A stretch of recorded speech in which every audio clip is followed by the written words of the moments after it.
So everybody, welcome in. It's that time of the week. It is the Sooners on SI podcast as we count down to Oklahoma and Michigan, the massive one in Norman, America. This Saturday, we got the whole squad here. I'm Ryan Chapman hanging out in Moore. Hoov up in the 918. John, welcome back. I feel like we've been so disjointed and disconnected. We missed you on Saturday. Yeah, I missed being there on Saturday. My first game. I haven't been to in person in 70, I think 70 consecutive games. A little bit of a heartbreaker, but that's where we're at now. All plans are this week that I'm going to be in the press box for the Michigan game. Guys, I got to admit, I was sifting through the T-shirts looking for a good, clean T-shirt to wear on camera. Of course, I came up with this one, Cougar Football, Go Cougs. Yeah, Coach Boyles, thanks, shout out. Thanks for the T-shirt and the hat, which is right here.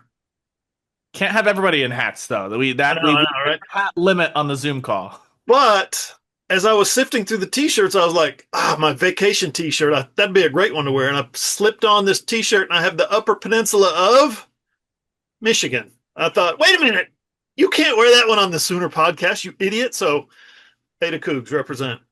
It would be the first time the Upper Peninsula has made its way down to Norman. There's one other matchup we'll talk about, all that fun stuff. We also got our man Carson Field back in Norman. Carson, how have you enjoyed the first part of this big week in Norman, America? It's been a lot of fun so far. Disclaimer though, this blue and yellow hat, not a Michigan Wolverines hat. Buffalo Sabres, NHL, don't worry, not a Wolverines homer in the slightest. Very excited for this week's game. It was awesome to be out there for the first time in several months last week, so I am juiced for this one.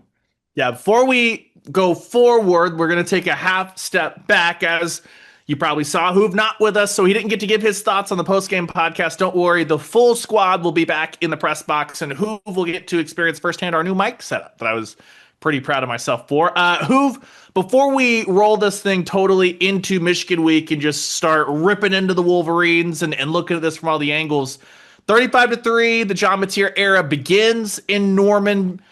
We got all of our thoughts out on the post-game pod. What was your thoughts as you were watching that thing from home? Well, I picked 51-10 Oklahoma FCS school to open the season, right? I figured, they're going to roll. They did roll, but they took a little while to get going. First two drives, not good, 3 and out and a turnover. But they got going after that. No big deal. Iron out the kinks. The running game needs help. As Ben Arbuckle said yesterday, it's not all on the offensive line. It's not all on the tight ends. It's not all on the running backs. Yeah, we've heard that for most of the last 3 or 4 years. It's all on everybody. But we all know if the offensive line will just block somebody in short yardage, okay, and not get knocked backwards, not get stuffed in the hole, then everybody else's job, including the running backs, gets a lot easier. So John Mateer comes to the rescue, 392 yards passing.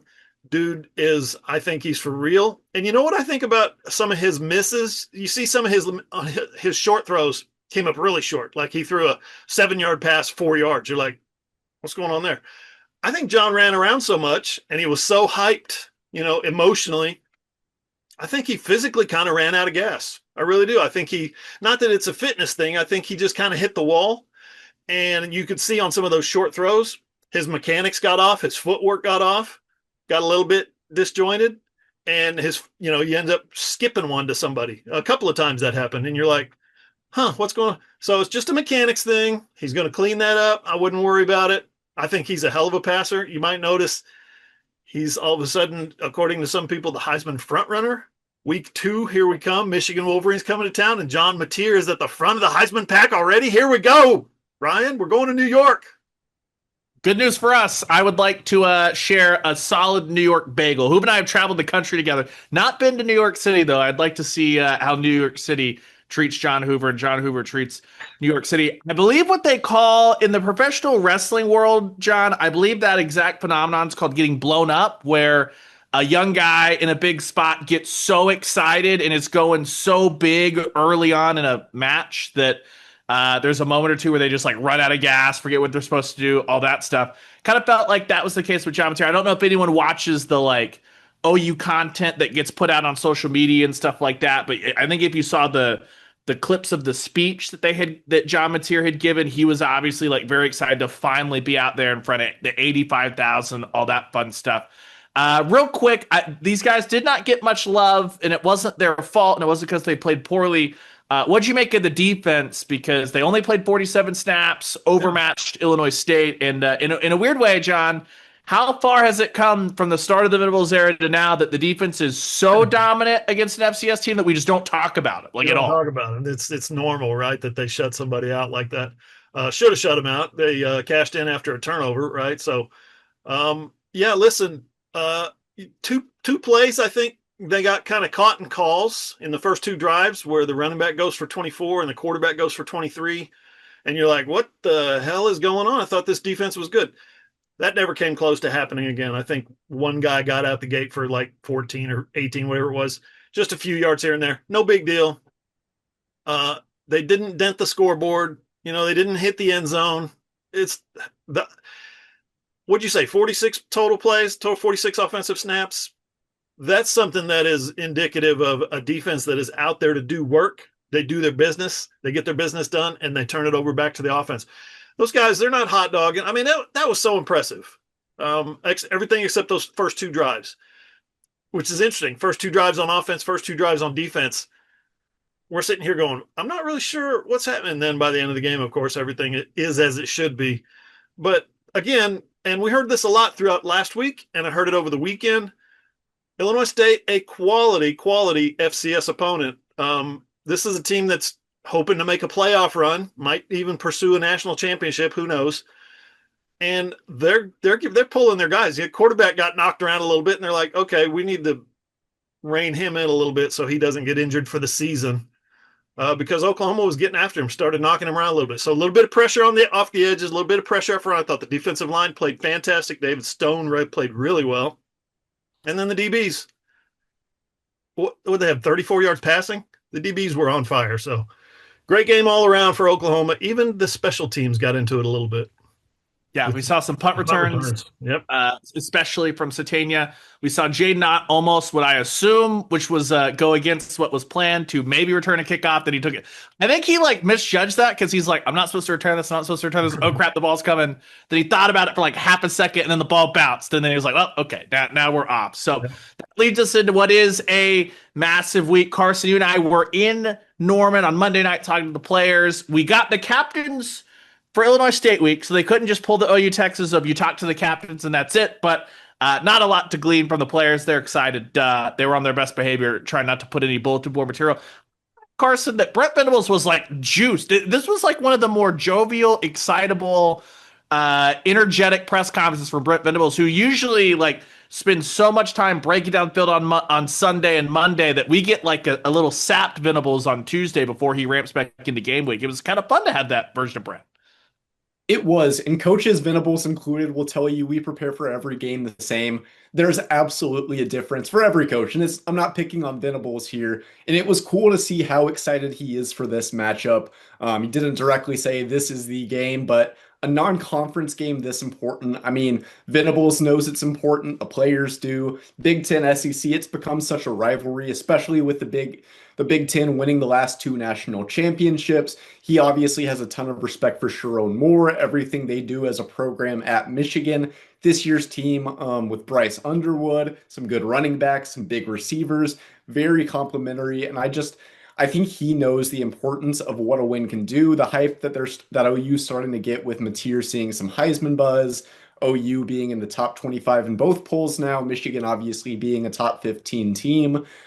I think he knows how massive this could be and kind of could be a landmark win for Venables, who obviously we know kind of fighting for his job this year. Yeah, John, last year, part of the theme of the season was so many either first-time matchups or the first time that Oklahoma's played in Baton Rouge, or like OU LSU had only played in bowl games. It was the first matchup ever for South Carolina. This one here, I mean, they played in the 75 season, New Year's Day 76 Orange Bowl, obviously decisive in helping Oklahoma capture a national title. Outside of that, it's kind of insane for everything that Oklahoma and Michigan have been through the entirety of college football, the entire history of the sport.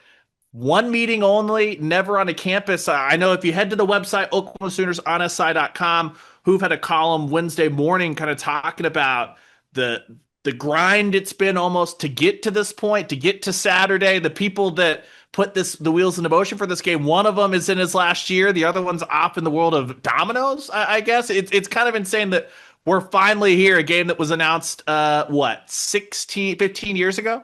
2014. 14, so 11. Sorry. Conference was when this contracts were announced. I'm going to give you some a 3-layered history lesson here, real quick. Joe Castiglione back in 2014. We're so proud that we can roll out a contract with the University of Michigan, and the University of Michigan athletic director, Dave Brandon at the time, has resigned immediately in 2014. He didn't finish. He didn't stick around to see the contract play out. He went to work for Domino's. He's the CEO of Domino's now. I mean, Joe Castiglione, Dave Brandon, signed contract. One guy goes to Domino's, and the other guy stays another 15 years, until 12 years as athletic director. I mean, that's so weird to me. Anyway, Joe said back in 2014, I've been trying for 10 to 12 years to get this thing done with Michigan.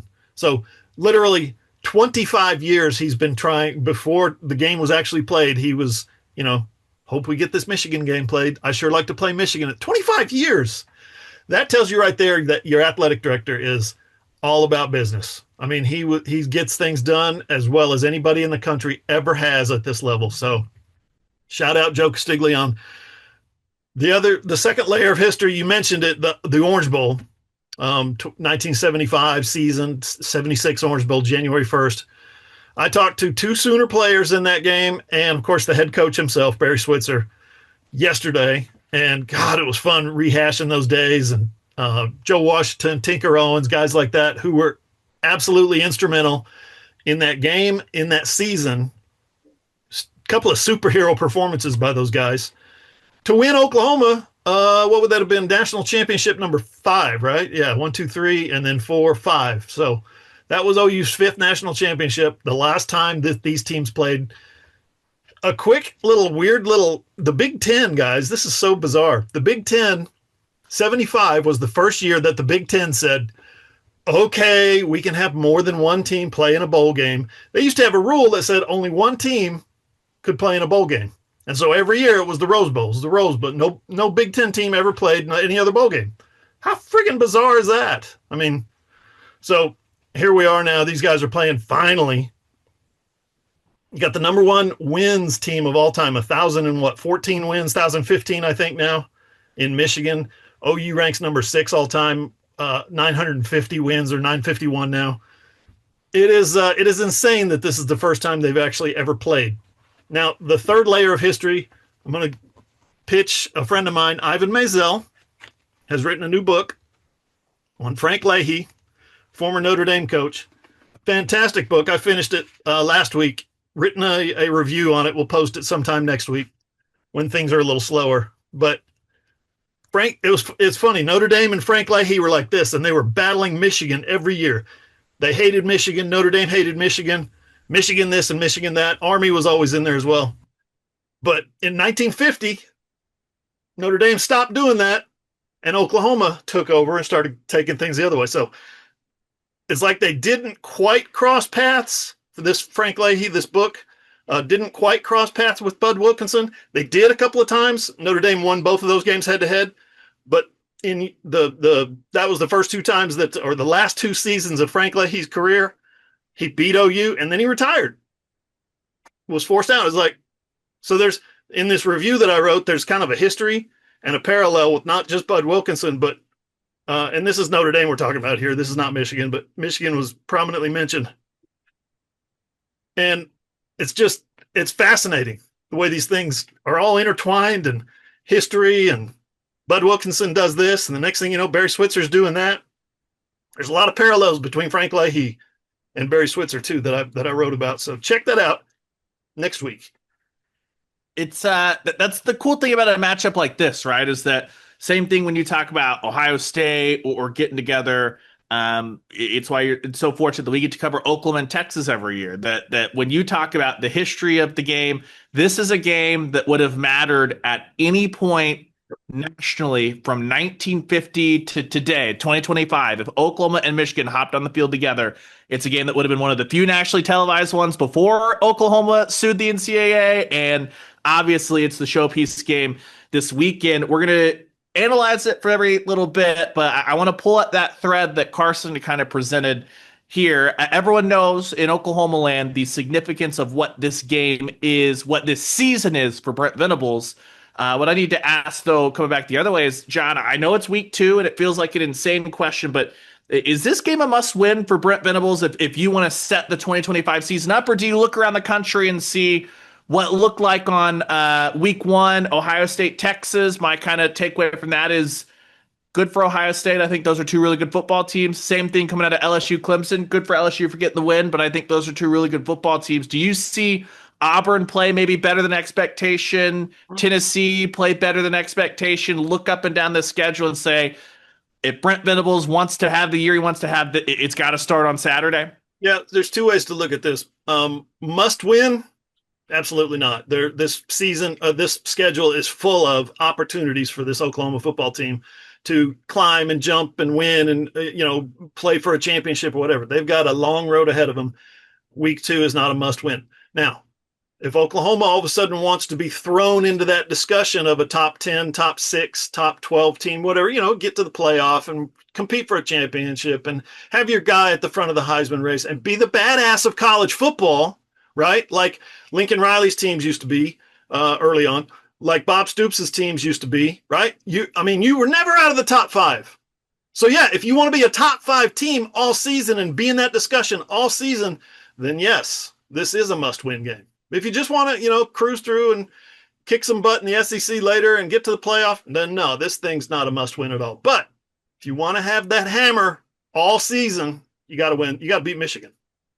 I agree 100% with what John said. It's not a must-win in terms of, they're eliminated from the playoff. It's not the old days of the 4-team college football playoff, the 2-team BCS national championship. There's absolutely still a path for OU to get into the playoff if they lose this game. Heck, even if they go 9-3 with how hard the schedule is, there's a backdoor way into the playoff, I feel like. But from a momentum standpoint, obviously Temple shouldn't be too challenging of a game next week, but before getting Auburn, 3 weeks after that, getting Texas, and then it's the gauntlet after that.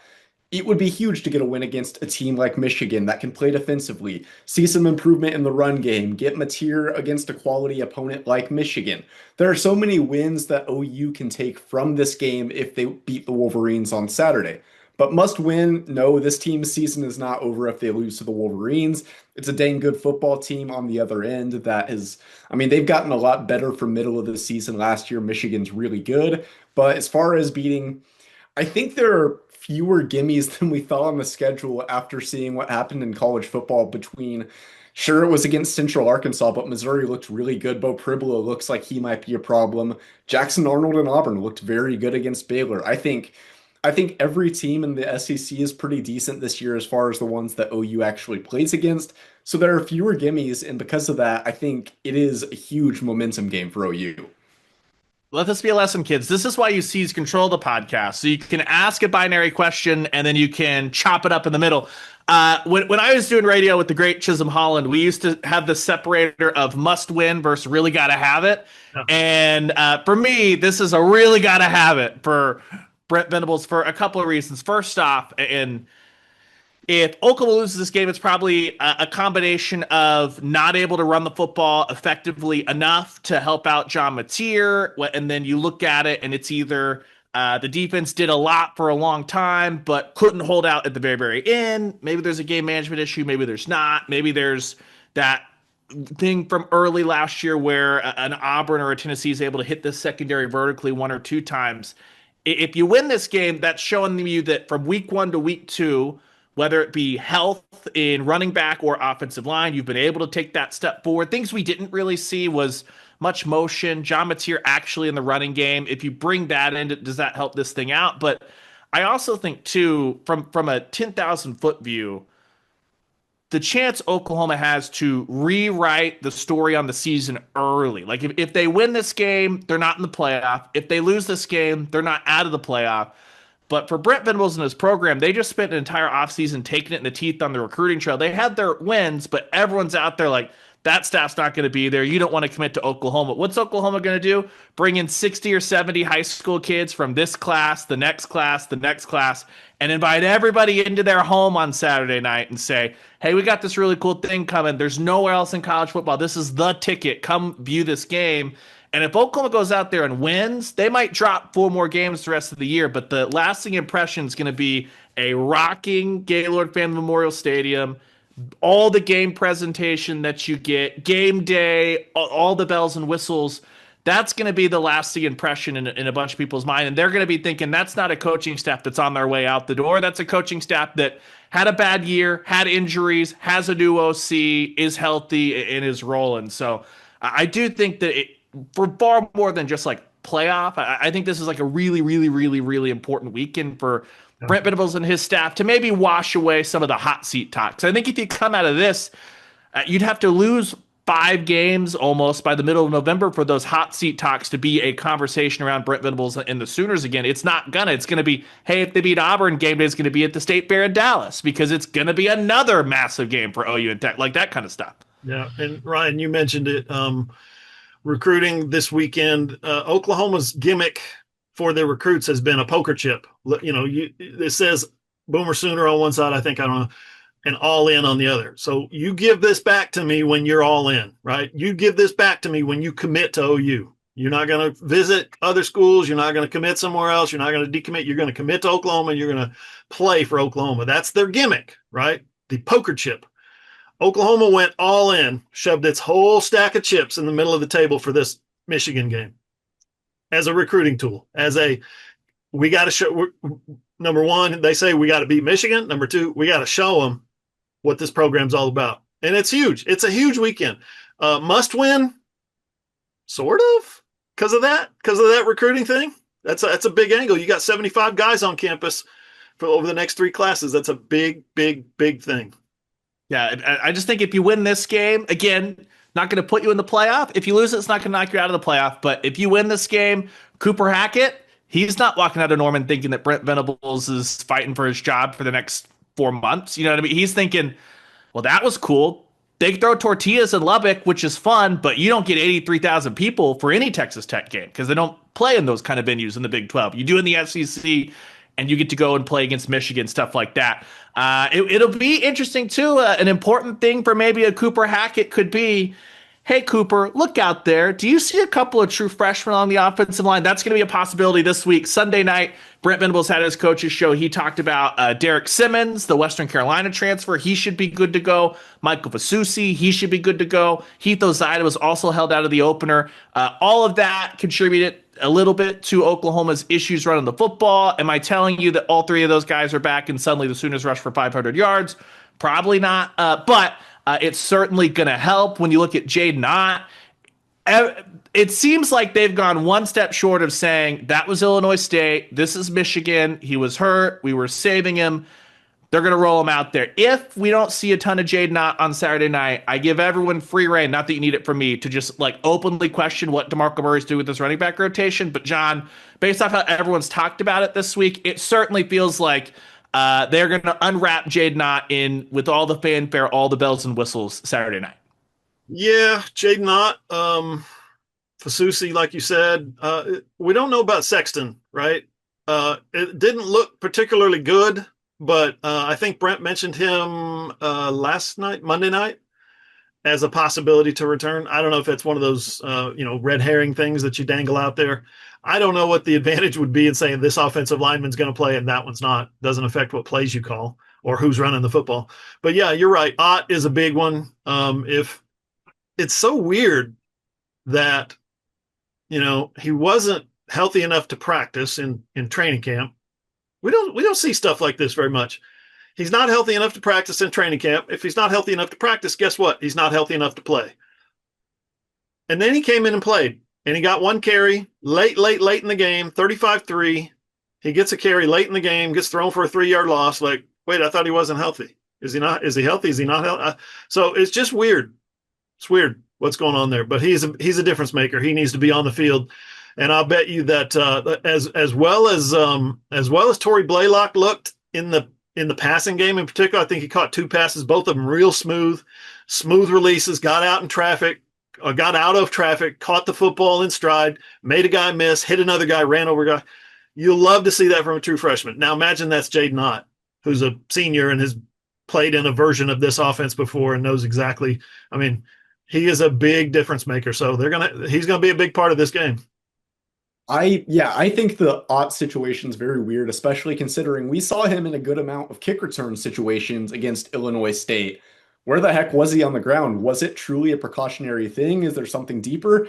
There's a lot of vagueness to this, but I think we're going to see a lot of him, see him in the screen pass situation, see him up the middle, see a lot of different ways that Jaden Ott is used this week against a really stout defense, as we've talked about.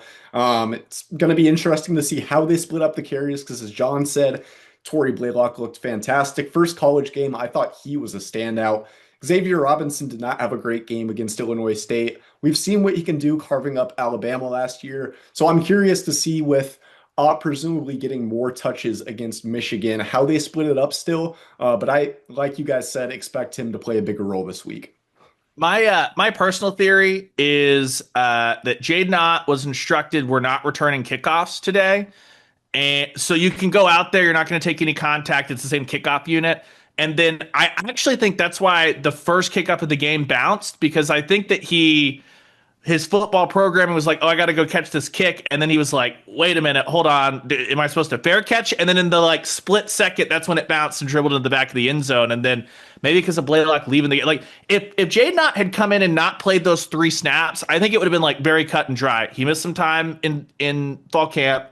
They want to save him for Michigan. Why put a new film out there? I don't think anyone would have been as confused. Yet he plays the series, and it's like, DeMarco, what are you doing? Do you understand? DeMarco, does he have a deal with like therapists in Norman? Because the fan base is like, what is going on? I need to talk to somebody, make it make sense. But the big thing for me is going to be I'm expecting Derek Simmons to come back in, start at right tackle. I don't know what that means, if it means that you go Fasusi or Howland at left tackle, if you just start with the experience of Howland and then work some Fasusi. And I thought that that'd be like, in a weird way, kind of harsh on Logan Howland. I thought him and Favechi were kind of the 2 standouts for me as far as the offensive line goes.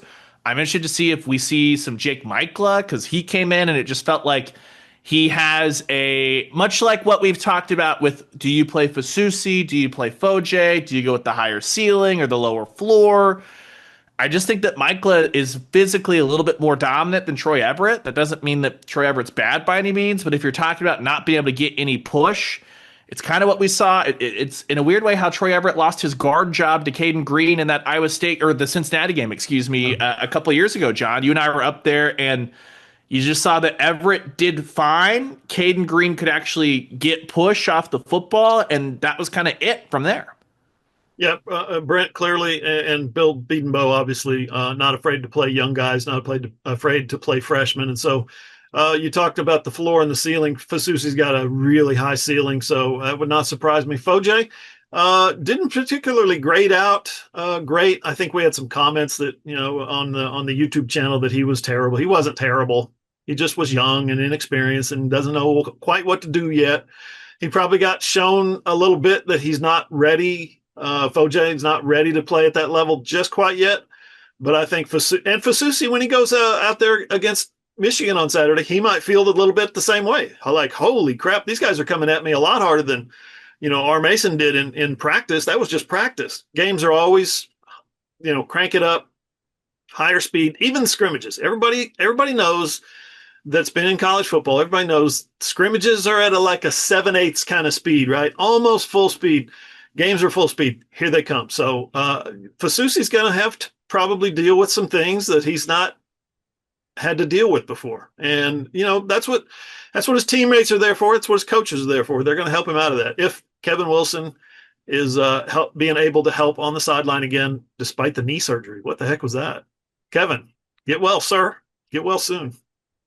Yeah, Brent Venables on the SEC teleconference today kind of talked a little bit about Foje. Overall, it sounded like he was very pleased, but he pointed out there were some faults. He got, I think, whooped is the word he used, a couple of times.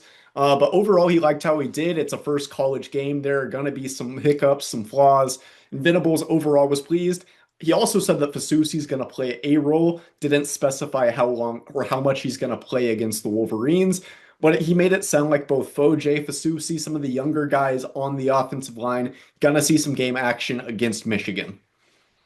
I thought the funniest thing was, and again, I think every Oklahoma fan knows this. If you want like the snap by snap grade outs, all that stuff, Gabe Ikard, your man, he obviously played it, knows way more about offensive line play than all of us combined times 10, all that stuff. I thought Foje's biggest like moment that he got beat was the one where he got the hold, and I don't know if you could see it on the broadcast, Hoov, but I was kind of cracking up in the press box because he not only did he mess up, turn around and hold, he knew it immediately because as the flag hasn't even hit the turf yet, and he's already like banging his head against the turf, like he's like, oh no, oh no, oh no, and that's the one that got offset by a pass interference. He got bailed out on the back end on the other side. So that is a smart freshman right there. That is someone who has awareness during the play, like, I should have went left. I stepped with the wrong foot, or I hit him with the wrong put my hands in the wrong place, or I read it wrong. He knew immediately what he did. So that's a smart freshman.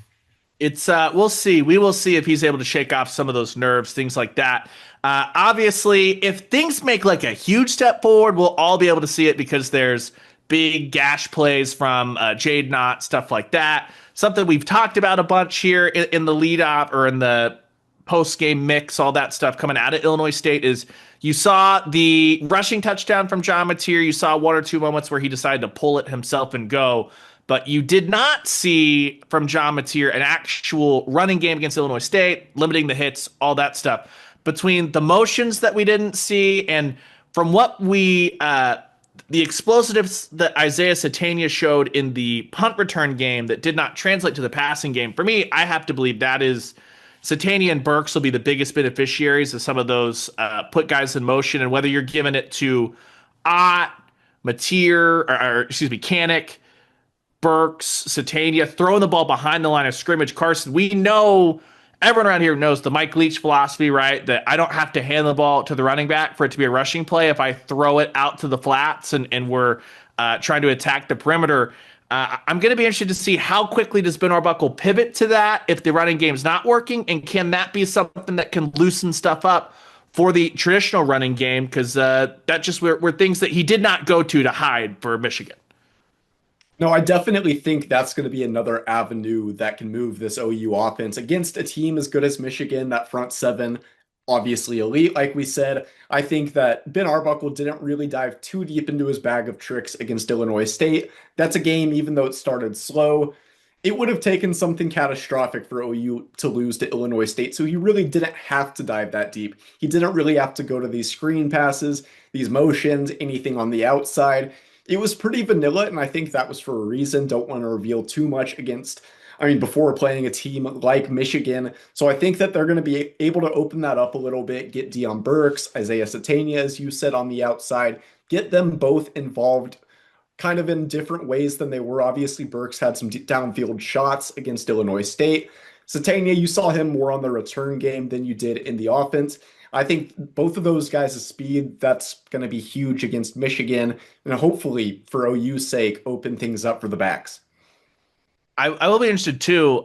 Something that you just touched on, Hoov, and both Ben Arbuckle and Brent Venables were asked about Kevin Wilson, and now that we saw a game day, what that actually looks like on the sideline, Kevin Wilson all over the place. If you missed that, head either to Hoov's YouTube page, John Hoover Media. We have both the Ben Arbuckle and Brent Venables press conference. You can hit us up, Oklahoma Sooners on SI.com. First off, Hoov, what was your mental image when Ben Arbuckle was talking about Kevin Wilson coming over and being like, good call, giving him a fist pump? But then secondly, for a guy that spent a long time in Indiana and Ohio State, I do think he's going to be a huge resource to whether Ben Arbuckle's asking for his input or whether he's saying like, hey, so when we played at Indiana, we were just athletically outmatched and you can't use this play, but we tweaked it at Ohio State. And with our athletes, this is what we're like. I am curious what kind of impact he's going to have, because going up against Wink Martindale is probably the biggest like experience mismatch you can have when you talk about Ben Arbuckle, very start of his career, Wink Martindale, well on into a very, very illustrious NFL and college defensive coordinator career. Yeah, Kevin thinks outside the box as a coach and as a coordinator. And I've made this point before, but I'll illustrate it again. In 2007, they lit the world on fire, right? Statistically, Sam Bradford, first year starting, DeMarco Murray, all those receivers they had.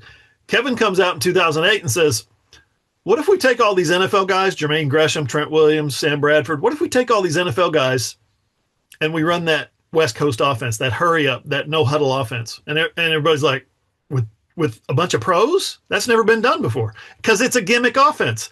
That's what I'm saying. Kevin takes two disparate pieces and fits them together and breaks every offensive record there ever was in college football. So, Ben Arbuckle, capable offensive mind, capable coach, certainly a capable play caller. He's only going to be made better the more he's around Kevin Wilson because of that whole thing of, he's walking, he's listening to the coaches upstairs, Kusiewski or whoever, Joe John Finley. He's listening or he's maybe getting feedback from Mateer, and he looks up at Kevin Wilson. Kevin Wilson's standing there going, I mean, that reinforces, right? Oh my gosh, Kevin Wilson, one of the most accomplished assistant coaches going right now, thinks that I did a good job. I'm reinforced, and I'm going to continue to do what I've been doing. So, yeah, it's so far so good. One game, FCS opponent, everybody slow down, but so far so good. I wonder too that the comparisons have been made over and over again from Lincoln to Ben Arbuckle, Terminus, and all that stuff. I think if you go back to early Lincoln days, that game against Houston down at NRG where Lincoln just totally abandoned the run in the second half with Joe Mixon and Samaje Perine and went back to his air raid roots truly. And part of the lesson out of that was Bob Stoops basically saying, yeah, I got to tell him to run the freaking ball, things like that. I think that Brent Venables has great trust in Kevin Wilson to walk over, whether Ben Arbuckle, who's a little bit different, is trying too hard to establish the run. He's like, hey, man, let's throw some passes and loosen this thing up or get into a different look, or going back the other way. Not saying that Ben's going to be in that spot, but maybe. I don't know. You look at it. 2 years ago, he coached against a top 15 Oregon, and the last game of the year was a Cam Ward, Michael Penix battle in the Apple Cup with basically a Washington team trying to work their way into the playoffs. So he's had a top 5 caliber team on the opposite sideline, but he's never had the bread and the circus that comes along with Oklahoma and Michigan, prime time, week 2, all that fun stuff. It'll be interesting to see from the passing game, boys. Deion Burks, Carson and I talked about it a little bit in the post-game podcast. So he felt good getting into the end zone for the first time in a bit. But when you look at it, it feels like, Carson, if you're gonna attack somewhere in this Michigan defense, first step, you're going to have to give John Mateer enough time, but the question marks, these defenses kind of remind me of each other. The question marks for Michigan right now are having to replace some guys at corner. Do you think that Keontez Lewis showed you enough and Deion Burks and Satania to test Michigan vertically? Because otherwise, you're looking at that linebacking core defensive line going, yep, that's NFL guys. They good. Yeah, no, this is definitely a challenge, and it's going to prove more than last week did. But overall, from what I saw against the Redbirds, the answer is yes. I think they will be able to test Michigan downfield. I think Lewis could be the real deal. I know we had a bunch of questions. How is Southern Illinois, a good season there? How is that going to translate to a good season at OU? It didn't look like that's going to be much of an issue from his first game. 2 touchdowns, 119 yards, obviously. And then Satania, we didn't see as much of him in the offense, but his speed matters. Dad's a track coach. He knows what it takes to burn people, and I think he's going to be used more. He's going to be a downfield threat. Obviously, I don't think we're going to see Giovanni Gibson this game, but when we do get to see him, I think he's going to be another threat. I think if there's one big thing that really exceeded expectations for me, at least in week 1, it was the passing game and how these receivers, most of them new, played. It looks like they're going to be able to be versatile with what they have between the receivers and tight ends. And I think it's going to continue against even a good defense like Michigan.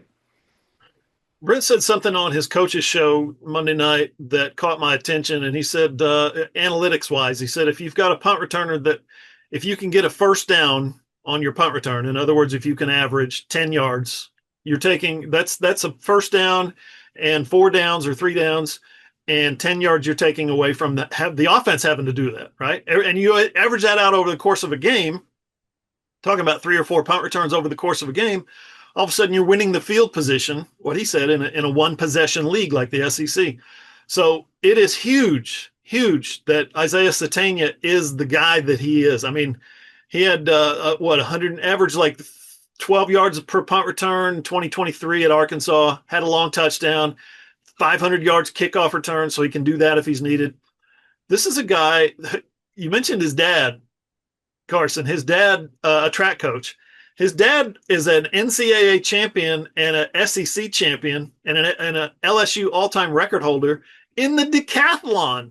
Might be the best athlete of like anybody in the family, on the team, anywhere. I mean, the guy's unbelievable. And then his mom ran in the 1992 Olympics.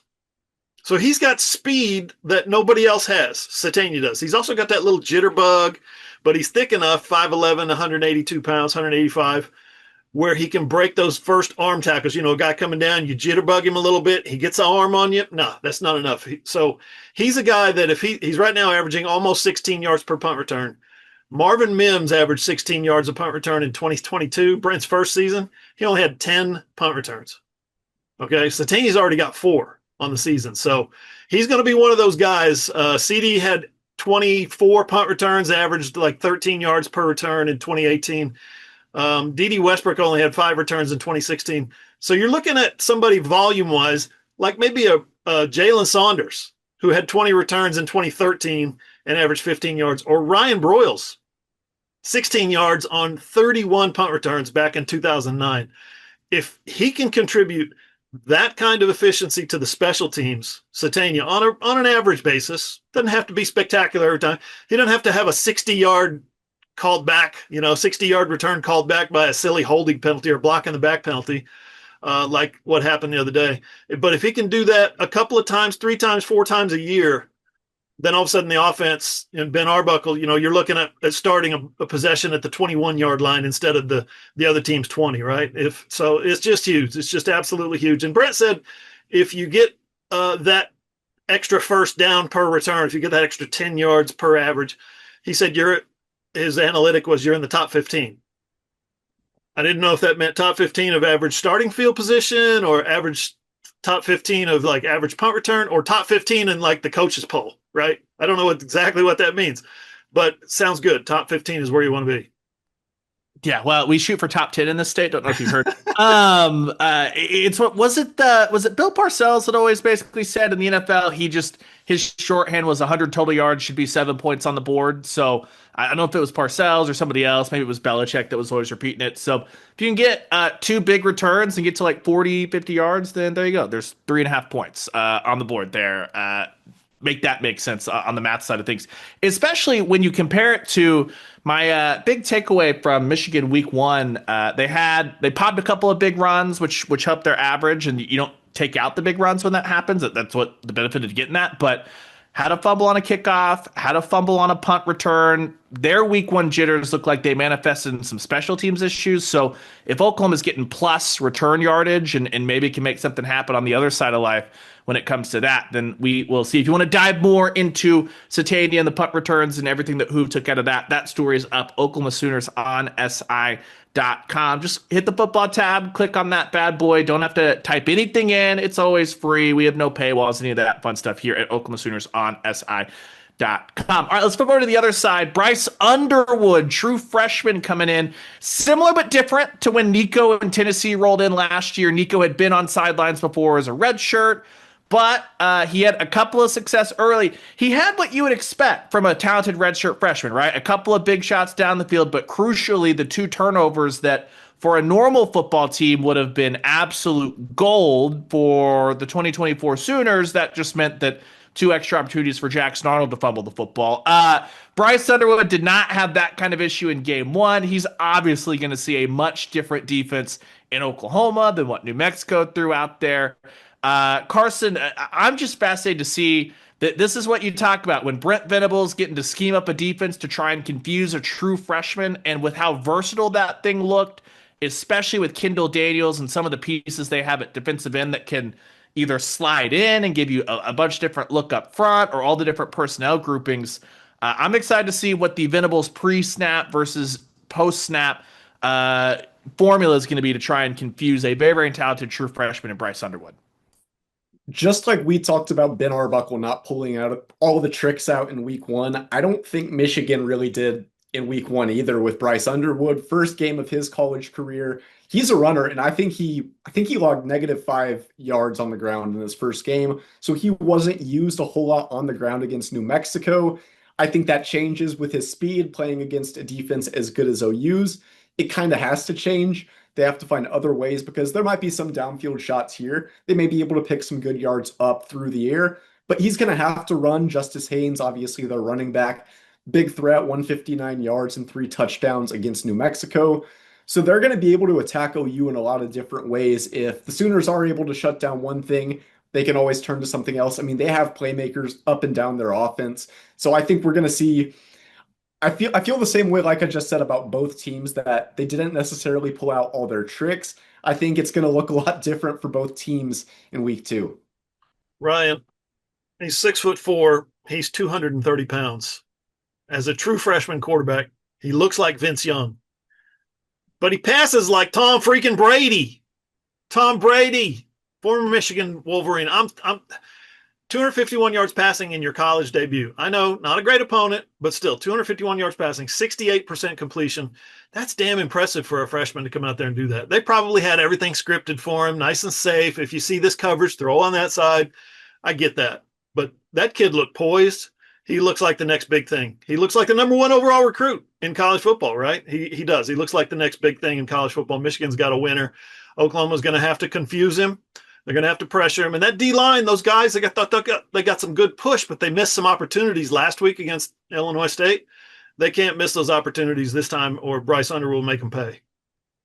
Brent Venables compared Bryce Underwood to Trevor Lawrence. Maybe not exactly in like how they played, but just remember, Brent Venables was the DC for that Trevor Lawrence team. He came in as a true freshman. He talked about an early season game against Texas A&M where like that was more about what can the experienced guys around Trevor Lawrence do to put him in good spots for him to take those 1 or 2 shots and be the top ranked type of player. He's like toward the end of the year, once they're in a national championship game against Alabama, Lawrence is doing a lot more, but early it takes everybody. And I think one of the big guys to watch here for Michigan will be Marlon Klein, the tight end. I know that they've had this factory of not just defensive linemen, but tight ends as well.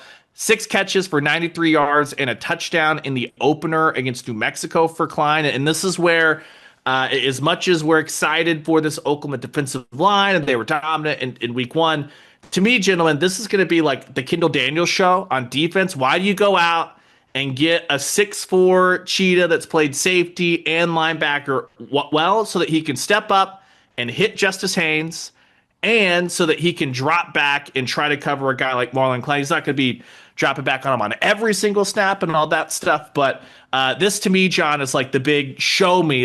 There's a lot of prove it on this Oklahoma team, I think, for everybody in 2025. For Kendall Daniels, after the loafs that he put on tape at Oklahoma State, the easiest way to wipe all that away immediately is to have a really, really nice outing against a really big receiving core, including Klein the tight end.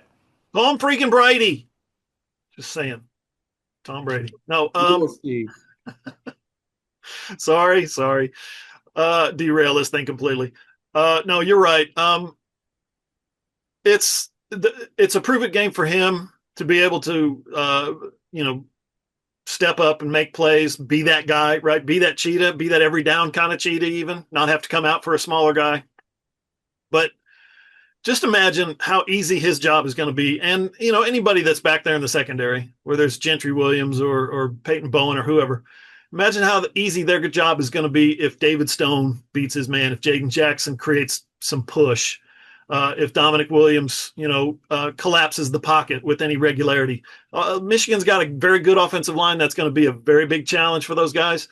But Oklahoma has been touted. It's not their fault. They haven't been going around blowing their own horn, but they have been touted all offseason as maybe the best defensive line in the SEC, maybe the best defensive line in the country. Don't think for a minute that Michigan hasn't heard all of that. Now they got to show that too. I mean, yeah, you got a guy in Kendall Daniels and several players who want to go out there and prove it. Oklahoma's defensive line is really going to have to be the one that proves it this game. Michigan a little farther along in the run game. Obviously, that's like their entire identity, so you would assume that. But they were still mixing and matching guys along the offensive line as well. They had Andrew Babalola their talented five-star true freshman that went down during fall camp. He was competing for a tackle job, so they're a little short-handed there. I am very interested to see what Oklahoma's defensive line can do. It's after what we saw last year, it's the first time in a couple of years that we're heading into one of these games, and I'm just like, I'm not questioning that Oklahoma's defensive line is going to be able to match the physicality of Michigan. I'm just curious what the other side of the ball, the offensive line, is going to be able to do, and they'll have to bottle up Justice Haynes as well. He's had a very, very, very phenomenal opener for Michigan, as Carson mentioned, and he's a guy that was in Norman a year ago for a game. He got, 3 carries, I think, for 18 yards as a member of the Alabama Crimson Tide. Carson, Oklahoma didn't have any trouble doing anything against the run game that night because they were able to get out ahead and play with a lead. It's been, outside of that game, it's been a hot minute since we saw Oklahoma be able to play with the lead. And I think you saw, that's what the potential of the defense is. If OU's able to get out early and tee off on Bryce Underwood, as talented as he is, that changes things drastically from where this defense was a lot last year, which was chasing games and just having to bide time and hope the offense could do anything. Yeah, Oklahoma's best case scenario for the defense is making Michigan one-dimensional. Obviously, they are a very good running team. Justice Haynes, Bryce Underwood, dual threat capabilities. They're still going to get theirs to some degree. Justice Haynes is not going to be totally shut down. Underwood probably will not either. But if they can bottle them up enough to where really only thing they can do is run the ball, that's best case scenario because Justice Haynes is good, but we've seen that OU's defense can control the line of scrimmage, that they have a lot of talent up front. So getting it to that situation where Michigan can only run the ball, that would be the best outcome for OU's D. Hey, did Grayson Halton only played 2 snaps last week? What's his health situation? He is, they're just ramping it back in. He is good to go. He was out there, not with the starters initially, but he was in there early. So I don't think that Oklahoma's overly concerned. He looked, I watched him when he was in there as well. He looked like Grayson Halton. He didn't like he was labored or anything like that. So it should be full speed ahead. I mean, when you're looking up and down, the still haven't been able to find anything heads or tails on Torrey Blaylock. Still haven't heard that Eli Bowen or Kendall Dolby's worked their way out there, but otherwise you get the additions on the offensive line that we've talked about earlier. I don't think that you're looking at any other guys missing time from the defense, stuff like that. Robert Spears-Jennings came back in and played. It looked like Robert Spears-Jennings was serving a first quarter suspension. I'm not saying he did, but the vibe of it, he got thrown in there for the first time with 50 seconds left and then played the rest of the way until they started rotating everybody out there. But anyway, he came back in and was good. I thought Michael Boganowski was nice there. I thought Peyton Bowen was big time as far as some of the times that he had to step up and make tackles. But I can't wait to see what Cortland Guillory looks like, boys. Gentry Williams, we know that from 2 years ago, he is a physical corner. That was part of why his shoulder was unable to make it through the very, very start of last year with the physicality he plays at. But I liked what I saw from Cortland Guillory, and it'll be a big test because part of why Deion Burks wasn't recruited to Michigan, which we ran that story on Sunday, was at that time Jim Harbaugh was not interested in a under 6 foot speedster burner. It's not totally that cut and dry anymore for Michigan, but it is still a very, very, very large, hefty wide receiving core that the Wolverines are going to be rolled with. How much? Let me ask you guys this. This is off topic. This is off the script, actually, which I tend to do, especially these days. Do you love or hate Michigan's uniforms and helmets? Love the helmets, love the uniforms, love the fight song. Me too. I've never found myself cheering for Michigan when Ohio State and Michigan play. That's one of those things that, how sometimes you see rivalries across the country that you have nothing to do with, and sometimes you just pick a side or whatever. That it's one rivalry that I always watch and have just never really cared who has won. Yeah. Go ahead, Carson. Give me your thoughts. Yeah, no, Michigan's uniforms top tier in my opinion. I, like Ryan, never really taken much of a rooting interest in Michigan. Maybe a little bit more so when they were kind of lovable losers before they got Jim Harbaugh. I mean, they were easier to root for, harder to hate. Connor Stallions obviously has made them harder to like, but uniform wise, I think for me, it's probably UCLA's homes. That's probably top of the list, but I think Michigan's homes and the helmets are a big reason why. That might be my number 2. So I grew up in the 70s, exposed to my NFL team We didn't get a ton of NFL in the 70s in North Pole, Alaska, but the teams that we did, we got a lot of Los Angeles Rams. And so when I saw Michigan play for the first time, I was like, hey, it's the Los Angeles Rams of college football. I like this team. I like those helmets. I love those colors. I like the combinations. You can see all my Ram stuff probably back here somewhere. Yeah, so that's just, I mean, when I see that helmet go out there on the field, I'm just like, holy cow. I want to petition both teams to this is our week right now. Both equipment managers, you're listening to the podcast, you're taking feedback. Here we go. It's an NFL color rush Saturday in Norman, Oklahoma. You wear your home team colors. They wear their home team colors. Nobody gets confused because they're not wearing white. It's red, it's blue, it's crimson, it's maize, it's all that stuff. I want to see some throwdown with the color splash, the NFL color. What's it called? Color splash, color flash, Color rush. Color rush. That's it. That's what I want to see. Color Rush Thursdays. If it were like a bowl game, maybe I love the Michigan road uniforms. I don't know, like good. I know it's not like the blue and the yellow and all that stuff, but I love the helmet with the white and all the accents and stuff like that. And knowing that we're going to get the proper, home road split this year and next year and get to flip it around, all that stuff. I know I've seen a lot of people campaigning for that. We should have both home jerseys. I'm kind of dig the Michigan road uniforms too. Yeah, it reminds me of the USC UCLA games when they do both teams have the home team. They're both in LA, right? They both wear their was it Scarlet? No, Scarlet's Ohio State. What do they wear? Garnet and gold. And UCLA's powder blues. I love those so much. This will actually be the second Michigan game I've ever covered. All my history lessons have reminded me, oh yeah, you've already covered a Michigan game before. The 1999 Florida Citrus Bowl when I was covering the Razorbacks. Guess who was quarterbacking? Tom freaking Brady. Tom Brady. He's represented on the podcast. Raiders legend Tom Brady. We've always said. Of course, he came back and beat the Razorbacks. They were down like 7, and he comes back and throws 2 touchdowns in the fourth quarter. I'm like, you son of a... Whatever. It's. I think a lot of people have that reaction to Tom Brady still. Yeah. Regardless, when he pops on Fox, you're like, what's happening? Lifelong Rams fan. He knocked me out of the Super Bowl twice. Hey, I think Oklahoma fans are living a blessed life this year between Michigan and whether you want to admit it or not, Oklahoma is in that hierarchy of iconic college football fight songs, as is Texas. You're going to get the Boomer Sooner Rocky Top just battle back and forth. This is a good fight song schedule for Oklahoma. Love it. It's great fight songs. And LSU, please play Neck and Norman. Please. That was like the highlight of last year. We covered a bad football team. It should be a ton of fun. We'll save all of our game predictions, all that fun stuff per usual. Friday morning-ish, mid-morning, Oakland Sooners on SI.com. You'll be able to find the predictions from John Hoover, Carson Field, and myself. Saturday, we'll have all of our pregame content. We'll also have a little bit of an announcement, a site announcement that'll be coming at some point Saturday morning, probably. So keep your eyes and ears out and about for all of that. For all of our content, you can just hit us up on Twitter at Sooners on SI. You can follow John at John E. Hoover. I'm at _ Ryan Chapman. Carson is at Carson D. Field. Find us on Facebook, Oklahoma Sooners on SI. All that fun stuff. That is the place to be for all of your OU Michigan happenings. We are going to take a quick step outside of specifically Oklahoma and Michigan State in the football world, though. Tuesday night, Oklahoma did pick up finally a recruit from the state of Oklahoma in the 2026 class, Xavier Okwufuloeze.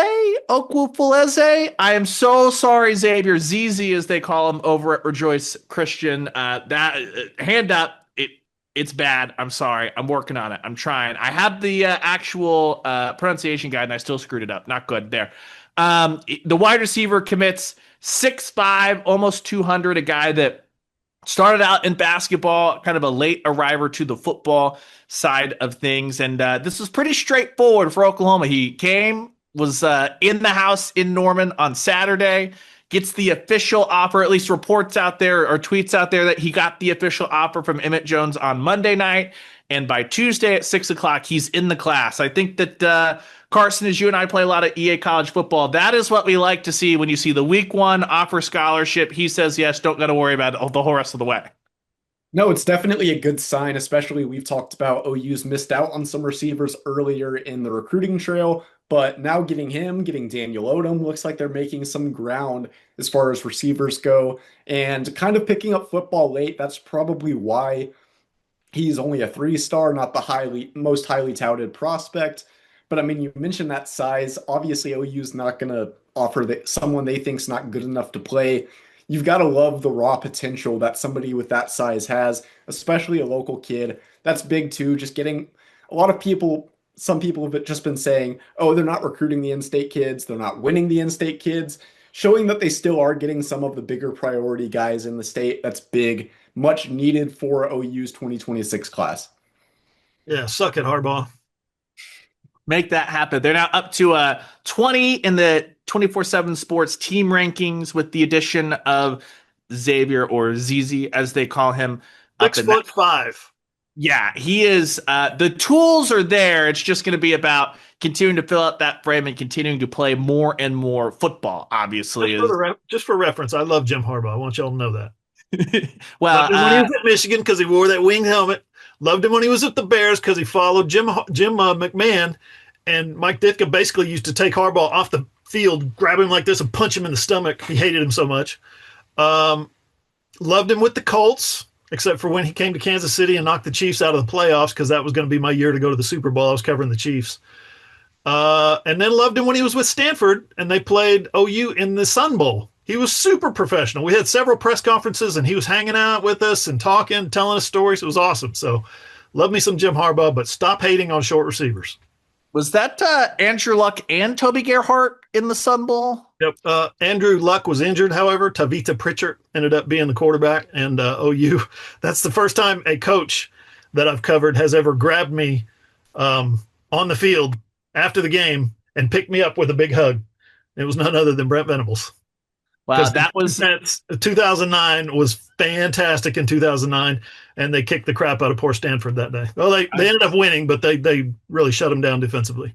And he's looking for he's like Jim Valvano. He's looking for somebody to hug, and there's Hoover. Hey, picks me up and drops me. And is like, what just happened? The injuries were the name of the game in that Sun Bowl, because that was the 2009 Oklahoma team that got 0 players healthy to the finish line, losing guys in the bowl game still. How did all those guys get drafted in the first round when they were all injured that year? Amazing. We'll find out with Nick Anderson, I guess, if he's going to try and do it. Wait a minute. Never mind.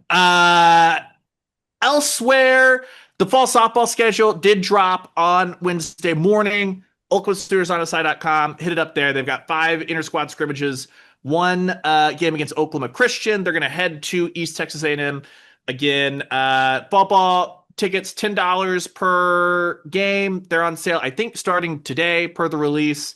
They're running if you buy a full fall pass, it's $50 instead of $60 for the 6 things. And here's the important thing. It does not appear at this moment, they announced in there are not plans to stream the fall ball scrimmages on ESPN Plus, all that fun stuff. So if you want to see your first look at the 2025 fall softball Sooners, there's 2 ways to do it. Go to the game or follow OklahomaStudiorsOnSide.com, because my sleep schedule be damned. I'll be there for all of those. And those are freaking marathons, because Patty puts them through the ringer. I will leave at like 11 a.m. or 11 p.m.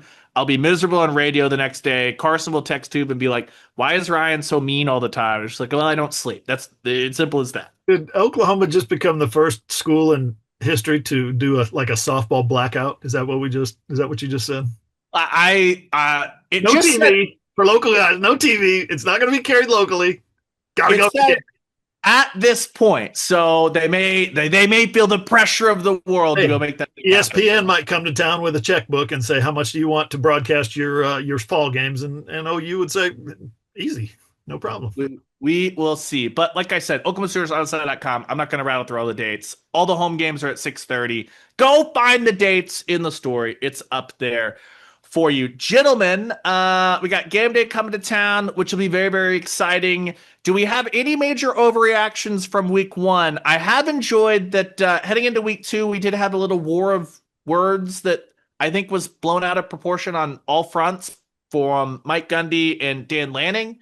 Heading into that Oklahoma State Oregon game, as Mike Gundy just said, like, They spend a lot of money. I did like Dan Lanning basically saying, like, I'm sure that you guys did not get paid or have put a little bit more into your roster than UT Martin, though. So maybe check yourself when suggesting that you should just only play the teams that are in your tax bracket. I know it's 2025, but OSU and Mike Gundy should be the last people talking about other people's spending habits and budget. I mean, he had the program, the stadium, one of the nicest stadiums in America, gift wrapped to him by Boone Pickens. So kind of hard to bark up that tree if you're Mike Gundy. The one I'm interested in is Brian Kelly versus Dabo. Holy cow. How much fun is that? And speaking of stuff being blown out of proportion, I thought, and look, you guys know, I do not stand up on a table to defend Dabo Swinney. That's not what happens here. But I thought that Dabo basically said, like, LSU is really good. They're going places, but neither of us played our best game. It's a press conference that we've had with Patty Gasso previewing OU UCLA, like at the Mary Nutter, where she's like, listen, this is not going to be a World Series caliber game, but we're excited to play it. I thought Dabo was basically like, that wasn't a college football playoff caliber game. If you circle back in 10 weeks, both of us will be a lot better. I didn't think that Dabo said, like, we should have won. We were so I just thought he was just like, I'm not super worried about it. Congrats to them. Maybe we'll see him on down the line. And Brian Kelly, who apparently does his Monday press conference in a suit, I learned that today as well, was basically like, screw you, Dabo Swinney. Your grade sucks. Your grade sucks. Yeah, like who's he to grade us as a 70 or 61 and he gives himself a 58? Did he not watch the game? We dominate. I'm like, you guys need to get in a ring and settle this.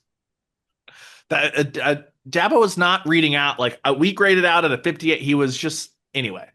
Listen, go for it. Pop off, I guess. Have fun. Should be some interesting games as far as tracking Oklahoma's future schedule this week. I'm fascinated by Kansas and Missouri. See what that thing looks like as both those teams step onto the field against like a real football team. Sorry to our friends at Fresno State and Central Arkansas. You get a little sneak peek at Ole Miss. I mean, they ran up and down the field on Saturday, but I'm not saying Kentucky's supposed to be any good, but that's at least an SEC game for Ole Miss, which is that's the team that I know like the least about as far as expectations because they replace so much, but should be interesting as some of those games play out. And then I guess elsewhere we'll have like Baylor and SMU, some fun stuff, but some nice little regional tidbits. Otherwise, though, that's why Oklahoma and Michigan's getting all the fanfare all across the four-letter networks. Yep, number one game of the week. Should be good. We'll be there, the three of us. You should be there too. Or if you're not there, be sure you follow us, Oklahoma Sooners on SI.com. We'll have our live blog up all throughout the game. Anything that happens pregame, postgame, during the game, it will be at Oklahoma Sooners on SI.com. We'll be burning the midnight oil, churning out stories from the press box, and then the return of the three-man postgame podcast. Hoov, Carson, and myself will be both wrapping up the game on the field and in the press box at probably 2 a.m. So that's why you always got to tune in there. You never know what you're going to get because we are all tired at that point, but looking forward to recapping Oklahoma and Michigan. If that's all we got, you know what I just thought of, don't you? You know what? Disease sandwich. The throwback that predates Randall. That's when Josh Calloway accused me of eating a disease sandwich. You know what? It was good. Thank you to Jimmy John's 10 hours after the fact. All right, that's all the damage we can do now.